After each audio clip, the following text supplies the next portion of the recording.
Hi friends, welcome back to my YouTube channel. ಇವತ್ತಿನ ಒಂದು special video ಮಾಡ್ತಾ ಇದ್ದೀನಿ ನಿಮಗೋಸ್ಕರ. ಈ ವಿಡಿಯೋದಲ್ಲಿ ಏನು ಅಂತಂದ್ರೆ, ಇತ್ತೀಚಿನ ದಿನಗಳಲ್ಲಿ ತುಂಬಾನೇ ಸಪ್ಲಿಮೆಂಟ್ಸ್ಗಳು ಜಾಸ್ತಿ ಆಗಿದೆ. ಅದರಲ್ಲೂ ಸಪ್ಲಿಮೆಂಟ್ಸ್ ಅಂತಂದ್ರೆ ಏನು ಅಂದ್ರೆ, ಎಸ್ಪೆಷಲಿ ಈ ಬಾಡಿ ಬಿಲ್ಡಿಂಗ್ ಆಗಿರ್ಬೋದು, ಜಿಮ್ ಆಗಿರ್ಬೋದು, ಇಲ್ಲ ವೆಯ್ಟ್ ಲಾಸ್ ಅಥವಾ ವೆಯ್ಟ್ ಗೇನ್ ಮಾಡ್ಕೊಳ್ಳೋಕೆ ಅಂತಾನೆ ತುಂಬಾ ಪ್ರಾಡಕ್ಟ್ಸ್ಗಳು ಮಾರ್ಕೆಟಲ್ಲಿ ಬಂದಿದ್ದಾವೆ. ಅದರಲ್ಲಿ ನೀವು ನೋಡ್ಬೋದು, ಎಸ್ಪೆಷಲಿ ಯಾರೆಲ್ಲ ಜಿಮ್ಗೆ ಹೋಗ್ತಿದ್ರೆ ನಿಮ್ಗೆ ಗೊತ್ತಿರುತ್ತೆ ನಾನು ಯಾವ ಪ್ರಾಡಕ್ಟ್ ತೋರಿಸ್ತಾ ಇದ್ದೀನಿ ಅಂತ. ಅಂದ್ರೆ ಮೇಜರ್ ಆಗಿ ಎಲ್ಲರೂ ಹೇಳೋದೇನು ಅಂತಂದ್ರೆ, ನೀವು ಜಿಮ್ಗೆ ಹೋದ್ರೆ ನಿಮಗೆ ಪ್ರೋಟೀನ್ ಬೇಕು, ಮಸಲ್ ಬಿಲ್ಡ್ ಮಾಡಬೇಕು, ಬಾಡಿ ಬಿಲ್ಡ್ ಮಾಡಬೇಕು ಅಂದ್ರೆ ಪ್ರೋಟೀನ್ ಅವಶ್ಯಕತೆ ತುಂಬಾ ಇದೆ ಅಂತ. ಸೊ ಈ ಪ್ರೋಟೀನ್ ಅಂದ್ರೆ ಏನು, ಯಾಕೆ ಬೇಕು, ಈ ಪೌಡರ್ ನಾನು ನಿಮಗೆ ತೋರಿಸ್ತಿರೋ ಪ್ರಾಡಕ್ಟ್ ಏನು ಆಕ್ಚುಲಿ ಅಂತ ನಾನು ನಿಮಗೆ ಎಕ್ಸ್ಪ್ಲೇನ್ ಮಾಡ್ತೀನಿ.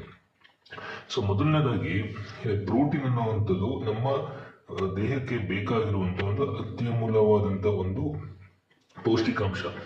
ಅಂದ್ರೆ ಟು ಬಿಲ್ಡ್ ಅವರ್ ಮಸಲ್ಸ್, ನಮ್ಮ ಬಾಡಿ ಮಸಲ್ಸ್ ಏನಿದೆ ಆ ಮಸಲ್ಸ್ನ ನಾವು ಬಿಲ್ಡ್ ಮಾಡಲಿಕ್ಕೆ, ಅಂದ್ರೆ ನಮ್ಮ ದೈಹಿಕ ಶಕ್ತಿಯನ್ನು ಹೆಚ್ಚಿಸಲಿಕ್ಕೆ, ನಮ್ಮ ಮಾಂಸಖಂಡಗಳನ್ನ ಭುಜಬಲವನ್ನು ಹೆಚ್ಚಿಸಲಿಕ್ಕೆ ಉಪಯೋಗಿಸುವಂಥದ್ದು ಪ್ರೋಟೀನ್. ಈ ಪೌಡರ್ನ ಯಾಕೆ ತಗೋಬೇಕು ನಾವು, ಪ್ರತಿನಿತ್ಯ ತಗೊಳ್ಳೋ ಆಹಾರದಲ್ಲಿ ನಮಗೆ ಸಿಗಲ್ವಾ ಅಂತ ನೀವು ಯೋಚನೆ ಮಾಡ್ಬೋದು. ಸಿಗುತ್ತೆ, ಇಲ್ಲ ಅಂತಲ್ಲ. ಬಟ್ ಒಬ್ಬ ಮನುಷ್ಯನಿಗೆ ಪ್ರತಿದಿನ ಅವನು ತಗೊಳ್ಳುವಂತ ಆಹಾರದಲ್ಲಿ ಮಿನಿಮಮ್ ಅಂದ್ರೆ 0.8 to 1 gram protein per 100 gram of body weight ಇರಬೇಕು. ಅಂದ್ರೆ 0.8 ಇಂದ 1 gram per KG body weight ಅಂತ ಹೇಳ್ತೀವಿ. ಈಗ ಫಾರ್ ಎಕ್ಸಾಂಪಲ್, ಒಬ್ಬ ಮನುಷ್ಯ 50 kg ತೂಕ ಇದ್ದಾನೆ ಅಂದ್ರೆ ಅವನಿಗೆ 1 ಗ್ರಾಮ್ ಅಂದ್ರೆ 50 ಗ್ರಾಮ್ ಪ್ರೋಟೀನ್ ತಿನ್ಬೇಕು ಅಂತ ಪ್ರತಿದಿನ. ಆ 50 ಗ್ರಾಮ್ ಪ್ರೋಟೀನ್ ಎಲ್ಲಿಂದ ಸಿಗುತ್ತೆ, ತಿನ್ನೋ ಆಹಾರದಲ್ಲಿ ಸಿಗುತ್ತಾ, ಸಿಗ್ಬೋದು. ಬಟ್ ಸಂಪೂರ್ಣವಾಗಿ 50 ಗ್ರಾಮ್ ಸಿಗುತ್ತೆ ಅಂತ ಏನಾದ್ರು ಹೇಳಲಿಕ್ಕಾಗತ್ತಾ, ಆಗಲ್ಲ. ಯಾಕಂದ್ರೆ ನಾವು ವೆರೈಟಿ ಆಹಾರಗಳು ತಿಂತೀವಿ. ಅದರಲ್ಲೂ ಈಗಿನ ಫಾಸ್ಟ್ ಫುಡ್ ಜನರೇಷನ್ ಅಲ್ಲಿ, ಈ AI ಜನರೇಷನ್ ಅಲ್ಲಿ ನಮಗೆ ಪ್ರೋಟೀನ್ ಸಿಗುವಂಥದ್ದು ತುಂಬಾ ಕಷ್ಟ ಆಗ್ಬಿದೆ. ಅದರಲ್ಲೂ ಯಾವುದು ಒಳ್ಳೆ ಪ್ರೋಟೀನ್, ಯಾವುದು ಕೆಟ್ಟ ಪ್ರೋಟೀನ್ ಅಂತ ನಮ್ಗೆ ಅಷ್ಟು ಸುಲಭ ಕೂಡ ಗೊತ್ತಾಗಲ್ಲ. ಬಟ್ ನಮ್ಮ ಮಾರ್ಕೆಟ್ ಅಲ್ಲಿರುವಂಥ ಪ್ರಾಡಕ್ಟ್ಸ್ಗಳಲ್ಲಿ ಸುಮಾರು ಸಪ್ಲಿಮೆಂಟ್ಸ್ಗಳಿದಾವೆ. ಈಗ ನಿಮ್ಮ ಮುಂದೆ ನಾನು ತೋರಿಸ್ತಾ ಇದ್ನಲ್ಲ, ಇದು ಬಂದು ನ್ಯೂಟ್ರಾಬೈ ಅವ್ರದ್ದು ಒಂದು ಪ್ರೋಟೀನ್ ಪ್ರಾಡಕ್ಟ್. ಇದರಲ್ಲಿ ನೋಡ್ಬೋದು, ನ್ಯೂಟ್ರಾಬೈ ಕಂಟೈನರ್ ಮೇಲೆ ಇದೆ ನೋಡಿ, bio observe V protein 27 servings ಅಂತ ಕೊಟ್ಟಿದ್ದಾರೆ. ಅಂಡ್ ಪ್ರೋ T5 ಬ್ಲೆಂಡ್ ಅಂತ ಇದೆ. ಈ ನ್ಯೂಟ್ರಾಬೈ ಅನ್ನೋದು ಇದೊಂದು ಬ್ರ್ಯಾಂಡ್. ಅಂದ್ರೆ ಈ ಬ್ರ್ಯಾಂಡ್ ಅವರು ಒಂದು ಪ್ರೋಟೀನ್ ಸಪ್ಲಿಮೆಂಟ್ ನ ತಯಾರಿಸ್ತಾರೆ. ಈ ಬ್ರ್ಯಾಂಡ್ ಅಲ್ಲಿ ಅಂದ್ರೆ ಒಂದೇ ಬ್ರ್ಯಾಂಡ್ ಅಂತಲ್ಲ, ಹಲವಾರು ಬ್ರ್ಯಾಂಡ್ಗಳು ಮಾರ್ಕೆಟ್ ನಲ್ಲಿ ಇದಾವೆ. ಅದರಲ್ಲಿ ತುಂಬಾ ಟ್ರೆಂಡಿಂಗ್ ಆಗಿರುವಂತದ್ದು, ಅಂದ್ರೆ ತುಂಬಾ ಯಥೇಚ್ಛವಾಗಿ ಜನಗಳು ಬಳಸುವಂತದ್ದು ಈ ನ್ಯೂಟ್ರಾಬೈ ಆಗಿರ್ಬೋದು, ಇಲ್ಲ ಮತ್ತೊಂದು ಪ್ರಾಡಕ್ಟ್ ಇರ್ತವೆ. ನಾನಿವತ್ತು ತಗೊಂಡಿರೋ ಪ್ರಾಡಕ್ಟ್ ನ್ಯೂಟ್ರಾಬೈ. ಇದ್ರಲ್ಲಿ ಏನಿದೆ, ಯಾಕೆ ಇದು ಒಳ್ಳೇದು ನಿಮಗೆ, ಅಥವಾ ಇದರಿಂದ ಏನು ಅನಾನುಕೂಲಗಳು ಆಗ್ಬೋದು ಅಂತ ತಿಳಿಸ್ತೀನಿ. ಮೊದಲನೇದಾಗಿ ನೀವು ಪ್ರಾಡಕ್ಟ್ ಏನ್ ನೋಡ್ತಿದ್ರಲ್ಲ, ಈ ನ್ಯೂಟ್ರಾಬೈ ಅನ್ನತಕ್ಕಂಥದ್ದು brand name bio observe whey protein 27 servings ಅಂತ ಇದೆ. ಬಯೋ ಅಬ್ಸರ್ವ್ ವೇ ಪ್ರೋಟೀನ್ ಅಂದ್ರೆ, ವೇ ಪ್ರೋಟೀನ್ ಅಂತ ಅಂದ್ರೆ ಏನು ಅಂದ್ರೆ, ಮೊದಲಿಂದ ಹೇಳ್ಬೇಕು ಅಂದ್ರೆ, ಈಗ ನಾವು ಪ್ರತಿನಿತ್ಯ ಹಾಲನ್ನ ಸೇವಿಸ್ತೀವಿ ಅಲ್ವಾ. ಯಾವ ರೀತಿ ನಾವು ಹಾಲು ತಗೊಂತೀವಿ, ಹಾಲಲ್ಲಿ ಮೇನ್ ಆಗಿರುವಂಥದ್ದು ಏನು ಅಂತ ಪ್ರೋಟೀನ್ ಅಂಶ. ಅಂದ್ರೆ ಕಂಪ್ಲೀಟ್ ಫುಡ್ ಅಂತ ಯಾವ್ದನ್ನ ಕರಿತೀವಿ ನಾವು ಅಂದ್ರೆ ಹಾಲನ್ನ. ಯಾಕೆಂದ್ರೆ ಹಾಲಲ್ಲಿ ಪ್ರೋಟೀನ್ ಇರುತ್ತೆ.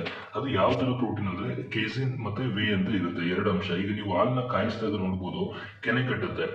ಕೆನೆ ಕಟ್ಟಾಗ ಏನಾಗುತ್ತೆ, ಒಂಥರ ಗಟ್ಟಿ ಆಗುತ್ತೆ ಹಾಲು. ಕೆಳಗಡೆ ಎಲ್ಲ ತೆಳ್ಳಗೆ ಇರುತ್ತೆ, ಮೇಲ್ಗಡೆ ಮಾತ್ರ ಗಟ್ಟಿ ಕೆನೆ ಬರ್ತಾವ ಇರುತ್ತೆ. ಅದು ಯಾಕೆ ಅಂದ್ರೆ ಕೊಯಾಗ್ಯುಲೇಷನ್ ಆಗುತ್ತೆ. ಅಂದ್ರೆ ನಾವು ಬಿಸಿ ಮಾಡ್ತಾ ಪ್ರೋಟೀನ್ ಅಬ್ಸರ್ವ್ ಆಗಿ ಏನಾಗುತ್ತೆ, ಹೀಟ್ಗೆ ಅದೊಂಥರ ಗಟ್ಟಿ ಆದಂಗೆ ಆಗುತ್ತೆ. ಅದೇ ಇದರಲ್ಲಿ ಪ್ರೋಟೀನ್ ಪೌಡರ್ ಅಲ್ಲಿ ಯೂಸ್ ಮಾಡಿರುವಂತದ್ದು ಅದು ಯಾವುದು ಅಂದ್ರೆ ವೇ ಪ್ರೋಟೀನ್. ಇದರಲ್ಲಿ ಅವರು ಕೇಸಿನ್ ಬಳಸಿಲ್ಲ, ವೇ. ಯಾಕೆ ಅಂತಂದ್ರೆ ವೇ ಅನ್ನುವಂಥದ್ದು ಪ್ಯೂರೆಸ್ಟ್ ಫಾರ್ಮ್ ಆಫ್ ಪ್ರೋಟೀನ್. ಅದರಲ್ಲೂ ಕೂಡ ನಿಮಗೆ ಪ್ರೋಟೀನ್ ಇದರಲ್ಲಿ 2 ಟೈಪ್ ಇರುತ್ತೆ, ಒಂದು ಕಾನ್ಸಂಟ್ರೇಟ್ ಇರುತ್ತೆ, ಇನ್ನೊಂದು ಐಸೋಲೇಟ್ ಇರುತ್ತೆ. ಅದ್ರ ಬಗ್ಗೆ ನಾನು ನಿಮ್ಗೆ ಇನ್ನೊಂದ್ಸಲ ವಿಡಿಯೋ ಮಾಡುವಾಗ ತಿಳಿಸ್ಕೊಡ್ತೀನಿ. ಈ ಪ್ರಾಡಕ್ಟ್ ಏನಂದ್ರೆ, ಇಟ್ಸ್ ವೇ ಪ್ರೋಟೀನ್ 27 ಸರ್ವಿಂಗ್ಸ್. ಅಂದ್ರೆ ಯಾಕೆ 27 ಸರ್ವಿಂಗ್ಸ್ ಹೇಳ್ತಿದ್ದಾರೆ ಇವರು ಅಂದ್ರೆ, 27 ಸರ್ವಿಂಗ್ಸ್ ಅಂದ್ರೆ 27 ಸಲ ನೀವು 27 ಸರ್ವಿಂಗ್ಸ್ ನ ಮಾಡ್ಬೋದು. ಅಂದ್ರೆ 27 ಲೋಟ ಈ ಶೇಕ್ ನ ಅಥವಾ ಡ್ರಿಂಕ್ ನ ನೀವು ಸೇವಿಸಬಹುದು ಅಂತ ಕೊಟ್ಟಿದ್ದಾರೆ. ಅದರ ಪಕ್ಕದಲ್ಲಿ ಒಂದು ಗ್ರೀನ್ ಕಲರ್ ಒಂದು ಲೋಗೋ ಕಾಣ್ತಿದೆ, ನೀವು ನೋಡಬಹುದು 27 ಸರ್ವಿಂಗ್ಸ್ ಪಕ್ಕ. ಅದು ಏನು ಅಂದ್ರೆ, ಇಟ್ಸ್ ಅ ವೆಜಿಟೇರಿಯನ್ ಲೋಗೋ. ಅಂದ್ರೆ ನಮ್ಮ FSSAI food safety standards authority of India ಅವರು ಲೋಗೋನ ಕೊಡ್ತಾರೆ. ಯಾವ್ದೆಲ್ಲ ಫುಡ್ ವೆಜಿಟೇರಿಯನ್ ಫುಡ್ಸ್ ಆಗಿರುತ್ತೆ ಅವಕ್ಕೆ ಗ್ರೀನ್ ಲೋಗೋ ಕೊಡ್ತಾರೆ. ನಾನ್ ವೆಜಿಟೇರಿಯನ್ ಅಂದ್ರೆ ಅದಕ್ಕೆ ರೆಡ್ ಲೋಗೋ ಇರುತ್ತೆ. ಇದು ಪ್ಯೂರ್ ವೆಜಿಟೇರಿಯನ್. ಅಂಡ್ ಕೆಳಗಡೆ ನೋಡಿದ್ರೆ ನೀವು ಅಲ್ಟ್ರಾ ಫಾಸ್ಟ್ ಅಬ್ಸಾರ್ಪ್ಷನ್ ಅಂತ ಇದೆ. ನಿಮ್ಗೆ ಅನ್ಸ್ಬೋದು, ಏನಿದು bio observe ultra fast absorption ಅಂದ್ರೆ, ನಾವು ಏನೇ ಆಹಾರ ತಗೊಂಡ್ರು ಕೂಡ ನಾವು ಬಾಯಿ ಮುಖೇನ ತಗೊಳ್ತೇವೆ, ಅಂದ್ರೆ ನಾವು ಅಗದು ತಿಂತೀವಿ, ನಂತರ ನಮ್ಮ ಹೊಟ್ಟೆ ಒಳಗಡೆ ಹೋಗಿ ಜೀರ್ಣ ಆಗುತ್ತೆ. ಅದೇ ರೀತಿ ಈ ಪ್ರೋಟೀನ್ ಅಂಶ ಅನ್ನತಕ್ಕಂಥ ನಾವು ತಿನ್ನುವಂಥ ಪದಾರ್ಥಗಳು ಯಾವುದೇ ಕಾರಣಕ್ಕೂ ನಮ್ಮ ಬಾಯಲ್ಲಿ ಜೀರ್ಣ ಆಗಲ್ಲ. ಮೊದಲನೇದಾಗಿ ಯಾಕೆ ಅಂತಂದ್ರೆ ಪ್ರೋಟೀನ್ ಜೀರ್ಣ ಆಗಬೇಕು ಅಂದ್ರೆ ಅದಕ್ಕೆ ಬೇಕಾಗಿರುವಂತಹ ಒಂದು ಕೆಮಿಕಲ್ ಬೇಕು, ಅಂದ್ರೆ ನಮ್ಮ ದೇಹದಲ್ಲಿರುವಂತಹ ಕೆಮಿಕಲ್ ಅನ್ನು ಜೀರ್ಣ ಮಾಡೋದಕ್ಕೆ ಶಕ್ತಿ ಬೇಕು. ಸೊ ಈ ವೇ ಪ್ರೋಟೀನ್ ಏನಾಗುತ್ತೆ ಅಂದ್ರೆ ನಾವು ಸೇವಿಸಿದಾಗ ನಮ್ಮ ಬಾಡಿ ಒಳಗಡೆ, ಅಂದ್ರೆ ನಮ್ಮ ಬಾಯಿಂದ ಮುಖೇನ ಹೊಟ್ಟೆ ಒಳಗೆ ಹೋದಾಗ ಹೊಟ್ಟೆಯಿಂದ ನಮ್ಮ ಇಂಟೆಸ್ಟೈನ್ ಹೋಗುತ್ತೆ, ಅಂದ್ರೆ ನಮ್ಮ ಕರಳುಗಳಿಗೆ ಹೋಗುತ್ತೆ. ಅಲ್ಲಿ ಈ ಜೀರ್ಣ ಆಗೋದಕ್ಕೆ ತುಂಬಾನೇ ಸುಲಭ ಆಗುತ್ತೆ. ಅಂದ್ರೆ ಬಯೋ ಅಬ್ಸರ್ವ್, ಅಂದ್ರೆ ಇದು ಬಯೋಅವೈಲಬಿಲಿಟಿ ಯಥೇಚ್ಛವಾಗಿದೆ. ಯಾಕೆ ಅಂತಂದ್ರೆ ಅಲ್ಲಿ ನೀವು ನೋಡಬಹುದು probiotics, digestive enzymes and fibres ಅಂತ ಹಾಕಿದ್ದಾರೆ. ಅಂದ್ರೆ ಪ್ರೋಬಯೋಟಿಕ್ಸ್ ಅಂದ್ರೆ ಏನು ಅಂದ್ರೆ ಇದು ಒಂಥರ ಸೂಕ್ಷ್ಮಾಣು ಜೀವಿಗಳು ಅಂತ ಹೇಳ್ತೀವಿ. ಅಂದ್ರೆ ನಮ್ಮ ಮೈಕ್ರೋಬಯಾಲಜಿಕಲ್ ಲ್ಯಾಂಗ್ವೇಜ್ ಅಲ್ಲಿ ಹೇಳ್ಬೇಕು ಅಂದ್ರೆ these are micro organisms. Especially ಯಾವ ತರ ಅಂದ್ರೆ ಈಗ ನಮ್ಮ ಹಾಲಲ್ಲಿ ಇರುತ್ತೆ ಈ ಲ್ಯಾಕ್ಟಿಕ್ ಆಸಿಡ್ ಬ್ಯಾಕ್ಟೀರಿಯಾ ಅಂತ ಹೇಳ್ತೀವಿ. ಹಾಲು ಮೊಸರಾಗೋದಕ್ಕೆ ಕಾರಣ ಏನು ಅಂದ್ರೆ ಲ್ಯಾಕ್ಟಿಕ್ ಆಸಿಡ್ ಬ್ಯಾಕ್ಟೀರಿಯಾ. ಸೊ ಈ ತರ ಪ್ರೋಬಯೋಟಿಕ್ಸ್ ಇದರಲ್ಲಿ ಇದಾವೆ ಪ್ರಾಡಕ್ಟ್ ಅಲ್ಲಿ. ಮತ್ತೆ ಡೈಜೆಸ್ಟಿವ್ ಎನ್ಸೈಮ್ಸ್ ಹಾಕಿದ್ದಾರೆ. ಡೈಜೆಸ್ಟಿವ್ ಎನ್ಸೈಮ್ಸ್ ಅಂದ್ರೆ ಏನು, ಈಗ ನಾನು ಆಗಲೇ ನಿಮ್ಗೆ ಹೇಳಿದೆ, ಈ ಪ್ರೋಟೀನ್ ಆಗಲಿ ಅಥವಾ ಏನೇ ಸಪ್ಲಿಮೆಂಟ್ ಆಗಲಿ ಅದು ಜೀರ್ಣ ಆಗಬೇಕು ಅಂದ್ರೆ ನಮ್ಮ ದೇಹದಲ್ಲಿ ಅಥವಾ ಒಂದು ಕೆಮಿಕಲ್ ಬೇಕೇ ಬೇಕು ಅಲ್ವಾ. ಅದೇ ರೀತಿ ಡೈಜೆಸ್ಟಿವ್ ಎನ್ಸೈಮ್ಸ್, ಫಾರ್ ಎಕ್ಸಾಂಪಲ್ ಈಗ ಪೈನಾಪಲ್ ಅಂತ ತಗೊಂಡ್ರೆ ಪೈನಾಪಲ್ ಅಲ್ಲಿ ಬ್ರೌಮ್ಲಿನ್ ಅನ್ನೋ ಒಂದು ಕೆಮಿಕಲ್ ಇರುತ್ತೆ, ಅದು ನ್ಯಾಚುರಲ್ ಕೆಮಿಕಲ್. ಸೊ ಅದು ಜೀರ್ಣ ಮಾಡಲಿಕ್ಕೆ ಸಹಾಯ ಮಾಡುತ್ತೆ. ಅದೇ ರೀತಿ ಇದರಲ್ಲಿ ಇವರು ನ್ಯಾಚುರಲ್ ಸೋರ್ಸ್ ಅಥವಾ ಆರ್ಟಿಫಿಷಿಯಲ್ ಯಾವುದೋ ಒಂದನ್ನ ಉಪಯೋಗಿಸಿರ್ತಾರೆ. ಸೊ ಡೈಜೆಸ್ಟಿವ್ ಎನ್ಸೈಮ್ಸ್ ಇದೆ ಅಂತ ಹೇಳ್ತಿದ್ದಾರೆ. ನೆಕ್ಸ್ಟ್ ಏನು, ಅಂಡ್ ಫೈಬರ್ಸ್ ಅಂತ ಕೊಟ್ಟಿದ್ದಾರೆ. ಸೊ ಫೈಬರ್ಸ್ ಅಂದ್ರೆ ಏನು, ನಾರಿನಂಶ ಯಥೇಚ್ಛವಾಗಿದೆ ಇದರಲ್ಲಿ. ಅದಕ್ಕೆ ಅವ್ರು ಏನ್ ಹೇಳ್ತಿದ್ದಾರೆ, bio observe, ultra fast absorption. ಅಂದ್ರೆ ನೀವು ನಾರ್ಮಲ್ ಪ್ರೋಟೀನ್ ಪೌಡರ್ ಕಂಪೇರ್ ಮಾಡಿದ್ರೆ ಈ powder ultra fast. For example ಬೇರೆ ಪ್ರೋಟೀನ್ ಪೌಡರ್ ತಗೊಳ್ಳಿ ನೀವು, ಅದು 10 ನಿಮಿಷ ತಗೊಳ್ಳುತ್ತೆ ಜೀರ್ಣ ಆಗೋದಕ್ಕೆ. ಅಂದ್ರೆ ಈ ಪ್ರಾಡಕ್ಟ್ ನಿಮಗೆ ಕೇವಲ 2 ರಿಂದ 3 ನಿಮಿಷದಲ್ಲಿ ಜೀರ್ಣ ಆಗುತ್ತೆ ಅಂತ ಅವರು ಒಂದು ಎಕ್ಸಾಂಪಲ್ ಉದಾಹರಣೆ ಕೊಡ್ತೇನೆ. ಅವ್ರು ಹೇಳಿಲ್ಲ, ಬಟ್ ನಾನು ಉದಾಹರಣೆ ಕೊಡ್ತೇನೆ ನಿಮ್ಗೆ ಅರ್ಥ ಆಗಲಿ ಸಿಂಪಲ್ ಆಗಿ ಅಂತ. ನೆಕ್ಸ್ಟ್ ನೋಡಿದ್ರೆ ಡಾರ್ಕ್ ಚಾಕ್ಲೇಟ್ ಅಂತ ಇದೆ. ಅಂದ್ರೆ ಡಿಫ್ರೆಂಟ್ ಫ್ಲೇವರ್ಸ್ ಇರುತ್ತೆ ಪ್ರೋಟೀನ್ ಪೌಡರ್ ಅಂದಾಗ. ಕೆಲವರಿಗೆ ಚಾಕ್ಲೇಟ್ ಇಷ್ಟ ಆಗುತ್ತೆ, ಕೆಲವರಿಗೆ ವೆನಿಲಾ ಇಷ್ಟ ಆಗುತ್ತೆ, ಕೆಲವರು ಸ್ಟ್ರಾಬೆರಿ ಇಷ್ಟ ಆಗುತ್ತೆ. ಬಟ್ ಈ ಬ್ರ್ಯಾಂಡ್ ಏನ್ ಮಾಡ್ತಾರೆ, ಡಾರ್ಕ್ ಚಾಕ್ಲೇಟ್ ಫ್ಲೇವರ್ ಅಲ್ಲಿ ಸೆಲ್ ಮಾಡ್ತಿದ್ದಾರೆ. Next 100% naturally sweetened. ಅಂದ್ರೆ ನ್ಯಾಚುರಲಿ ಸ್ವೀಟೆಂಡ್ 100% ಅಂತ ಹೇಳ್ತಿದ್ದಾರೆ. ಅಂದ್ರೆ ಅರ್ಥ ಏನು, ಇವರು ಯಾವುದೇ ರೀತಿ ಸಕ್ಕರೆಗಳನ್ನ ಉಪಯೋಗಿಸಿಲ್ಲ, ನ್ಯಾಚುರಲ್ ಆಗಿ ಯೂಸ್ ಮಾಡಿರುವಂತ ಇಂಗ್ರೀಡಿಯೆಂಟ್ಸ್ ಇದಕ್ಕೆ ಸ್ವೀಟ್ನೆಸ್ ಕೊಡ್ತಾ ಇದೆ. ನೆಕ್ಸ್ಟ್ ನ್ಯೂಟ್ರಾಸ್ಯೂಟಿಕಲ್ ಫಾರ್ ಅಡಲ್ಟ್ಸ್ ಅಂತ ಇದೆ. ಅಂದ್ರೆ ಇದು ಒಂದು ನ್ಯೂಟ್ರಾಸ್ಯೂಟಿಕಲ್ ಪ್ರಾಡಕ್ಟ್. ಯಾಕೆಂದ್ರೆ ನಮ್ಮ ಸಪ್ಲಿಮೆಂಟ್ಸ್ ಏನೆಲ್ಲ ಬರುತ್ತೆ ಅದೆಲ್ಲ ಆಸ್ ಪರ್ FSSAI ನ್ಯೂಟ್ರಾಸ್ಯೂಟಿಕಲ್ ಅಂತಾನೆ ಕನ್ಸಿಡರ್ ಮಾಡ್ತಾರೆ. ಅಂಡ್ ಇದು ನೆಟ್ ವೇಟ್ ಏನೋ 1 kg ಅಂತ ಕೊಟ್ಟಿದ್ದಾರೆ. ಸೊ ನೀವು ನೋಡಬಹುದು 1 kg ಅಂತ ಇದೆ. ಅಂದ್ರೆ ಈ ಕಂಪ್ಲೀಟ್ ಡಬ್ಬದಲ್ಲಿರುವಂತಹ ವೇ ಪ್ರೋಟೀನ್ 1 kg ತೂಕ ಇರುತ್ತೆ. ನೆಕ್ಸ್ಟ್ ನೀವು ನೋಡ್ಬೋದು ಈ ಪ್ರಾಡಕ್ಟ್ ನ ಪ್ಯಾಕೇಜಿಂಗ್ ಲೇಬಲ್, ಅಂದ್ರೆ ನ್ಯೂಟ್ರಿಷನ್ ಫ್ಯಾಕ್ಟ್ಸ್ ಅಂತ ಕೊಟ್ಟಿದ್ದಾರೆ.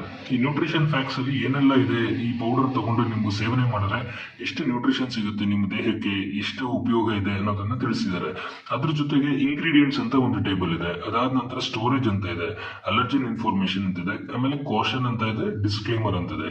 ಅದ್ರ ಕೆಳಗಡೆ ಬಂದಾಗ ಒಂದು ವೈಟ್ ಬಾಕ್ಸ್ ಕಾಣ್ತಿದೆ ನಿಮ್ಗೆ. ಆ ವೈಟ್ ಬಾಕ್ಸ್ ಅಲ್ಲಿ ಏನ್ ಹೇಳ್ತಿದ್ದಾರೆ ಅಂದ್ರೆ ಎಕ್ಸ್ಪೈರಿ ಡೇಟು, ಬ್ಯಾಚ್ ನಂಬರು, ಯಾವಾಗ ತಯಾರಿಸಿದ್ದು ಅನ್ನೋ ಡೀಟೇಲ್ಸ್, ಕಂಪ್ಲೀಟ್ ಡೀಟೇಲ್ಸ್ ಇದರಲ್ಲಿದೆ. ಸೊ ಈಗ ನಿಮಗೆ ನ್ಯೂಟ್ರಿಷನಲ್ ಫ್ಯಾಕ್ಟ್ಸ್ ಬಗ್ಗೆ ತಿಳಿಸ್ಕೊಡ್ತೀನಿ. ಈ ಪ್ರಾಡಕ್ಟ್ ನೀವು ನ್ಯೂಟ್ರಿಷನ್ ಫ್ಯಾಕ್ಟ್ಸ್ ಅಂತ ನೋಡಿದಾಗ ಸೊ ನೀವು ಇಲ್ಲಿ ನೋಡ್ಬೋದು,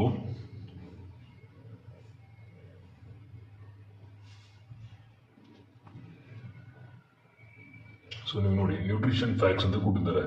ಸೊ 1 ಈಪ್ ಸೈಜ್, 1 ಈಪಿಂಗ್ ಸ್ಕೂಪ್ ಅಂದ್ರೆ 37 ಗ್ರಾಮ್ ಪೌಡರ್ ತಗೊಳ್ಳೋದ್ರಿಂದ ಏನೆಲ್ಲ ನ್ಯೂಟ್ರಿಷನ್ ಸಿಗುತ್ತೆ ನಿಮಗೆ ಅನ್ನೋದನ್ನ ಇದು ತೋರಿಸ್ತಿದ್ದಾರೆ. ಅದ್ರ ಬಗ್ಗೆ ನಿಮಗೆ ನೆಕ್ಸ್ಟ್ ಇದರಲ್ಲಿ ಎಕ್ಸ್ಪ್ಲೈನ್ ಮಾಡ್ತೀನಿ.